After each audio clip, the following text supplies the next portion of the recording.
Whose driveway can I? Is this the driveway? Oh my God.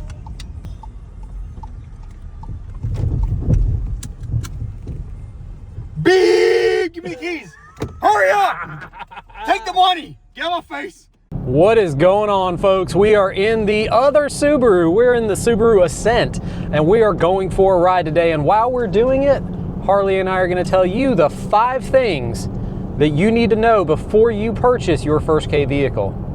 Let's do it.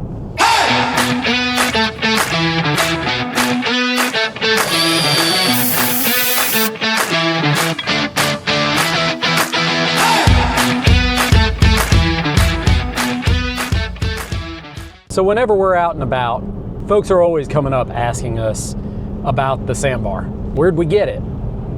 How much did it cost? Is it good on gas? No. So that brings us to our first thing. If you're going to own a Kei vehicle, you can't be an introvert. No trip is a quick trip.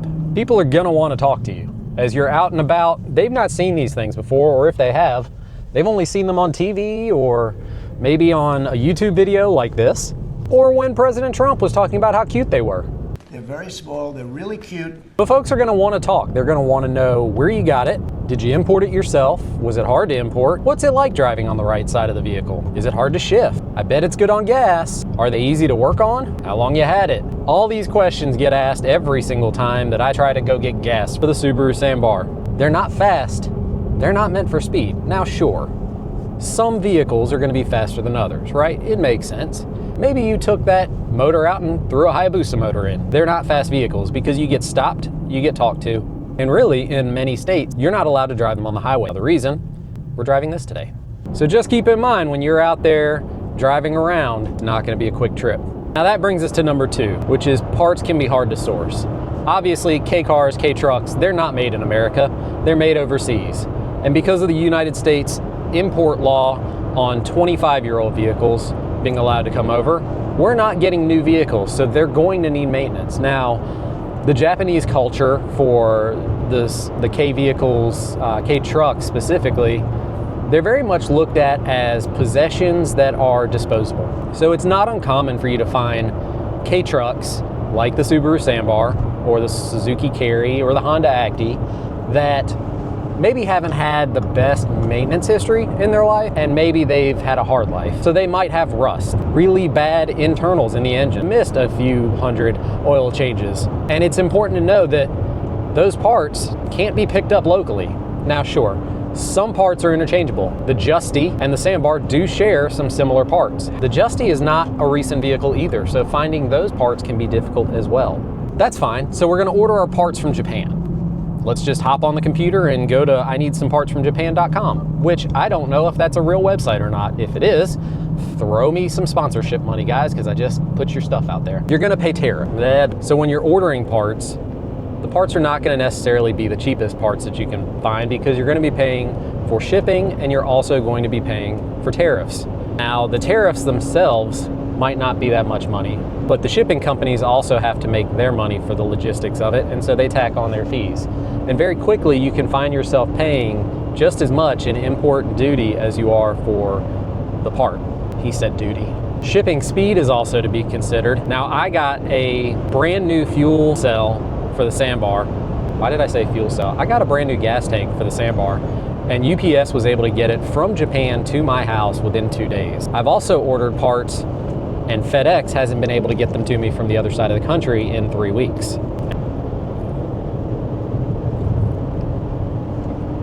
You can also look for parts that are cross-referenced. Many parts are now discontinued. We're talking about 25, 30-year-old vehicles. Parts aren't gonna be around forever.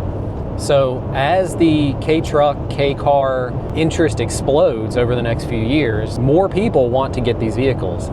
And with that, more people are getting maintenance done, more people are finding broken parts, more people are breaking parts, and they're finding that they're discontinued and they're having to source them off of parts vehicles. And that brings us to the third, which is you're gonna need some mechanical skills. Now, I'm not saying you have to be a mechanic, but I am saying you have to be willing to try. When I first got my Subaru Sambar, it was not running. It had an aftermarket fuel cell sitting in the back of the bed, draining probably normal gas right into a carburetor. The fuel lines had been cut, the fuel pump was dangling, the fuel filter was clogged, and it wouldn't run. So I had to replace the fuel pump, I had to replace the fuel filter, I had to replace the fuel lines, I had to get the carburetor completely rebuilt with parts replaced because they were so corroded and disgusting. I also had to get a brand new fuel cell. Why did I say fuel cell again? A brand new gas tank. The entire fuel system of the Subaru Sambar cost me about $2,000 and I had to install it. Was it difficult? Not at all. Kind of when you're underneath a fuel tank, not a fun place to be. But also keep in mind that you're not necessarily going to get the right parts every time. So the gas tank that was sent to me was actually for a fuel injected Sambar, not a carbureted Sambar, which meant the gas outlet pipe, flange nipple thing, was the wrong size for my fuel line. So I had to come up with a way to safely step down the gas from larger to smaller so that I could use it. After I got it running, we learned about timing belts and that the Sambar thankfully has a non-interference motor. And so I was able to replace the timing belt, I was able to replace the water pump, the crank and cam seals, and ultimately after a good cool and flush, I had a working brand new timing belt Subaru Sambar. Until going with my son to Cars and Coffee in June, one beautiful morning, we blew the head gasket. So intimately, I became aware of the insides of the Subaru Sambar's EN07C engine, and I am not a mechanic. It's gonna require patience, it's gonna require the ability to ask questions and understand, absorb the information that other creators and people that give back to the Kei community invested their time in, and it's going to require tools. It may not require many tools. The Sambar can pretty much be taken apart with a 10, 12, 14, 19, and maybe a 22 here or there. That's the majority of what you need, but it is a simple vehicle. You're going to need tools. You're going to need a jack. You're going to need jack stands because, as we know, my good buddy likes to comment about how Subarus are always on jack stands, and I can't really argue with him when I have 3 Subarus on jack stands right now.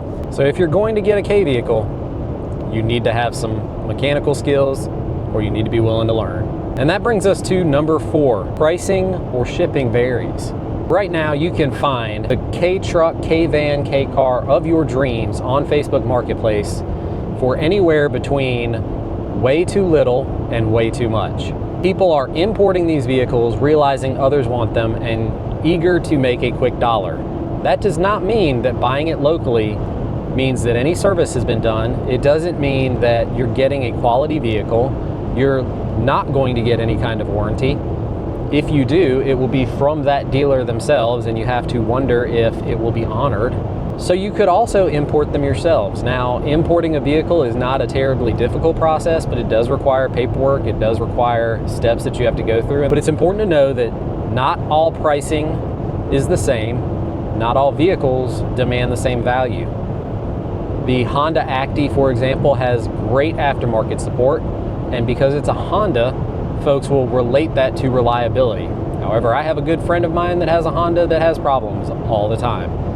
And just because I've done a Subaru head gasket on a Subaru Sambar does not mean that the Subaru Sambar is prone to head gasket failure. It's just what makes a Subaru. So understand that you're either going to be paying more to find one locally, or you're going to be paying more to properly import a vehicle, which also will require an extended time frame to get it, or you're going to buy something cheaper and you're going to end up spending more in parts. Truth be told, parts, tools, and everything, my Sambar probably cost me the same thing as it would cost to just have a new car with a car payment. Keep that in mind. And that brings us to our 5th and final, which is actual size. Now, I am 5'11", 175 pounds, and I drove my Sambar from North Carolina all the way to Orlando, Florida for the 2025 SubiFest Florida event. And I did it comfortably with my dog Harley. It was a 1,400-mile round trip with about an 11-hour travel time each way down the not highway, because that might not be legal. And it did involve a short 30-minute nap in a Buc-ee's parking lot. Highly recommend you don't ever try that. But it was doable, and it was done. And I also have friends that are much taller that own these vehicles. A good buddy of mine, Jason, in the Netherlands, has a Subaru Sambar. He is 6'2", a much bigger guy, and he basically wears his Sambar. Another friend of mine is 5'11", about my build, and he bought a van so that he would have more space. So while trucks may not be able to slide forward and back, vans, you probably can. So keep that in mind as well. The type of vehicle you pick will directly impact how comfortable you are riding in it. All right, guys, that's it. 5 things you really need to know before jumping into the Kei life. If this saved you some headaches or money, how about hit that like button, subscribe for more real-world car content, and drop a comment if you're thinking about buying one or if you already own a Kei. And I'll see you in the next one.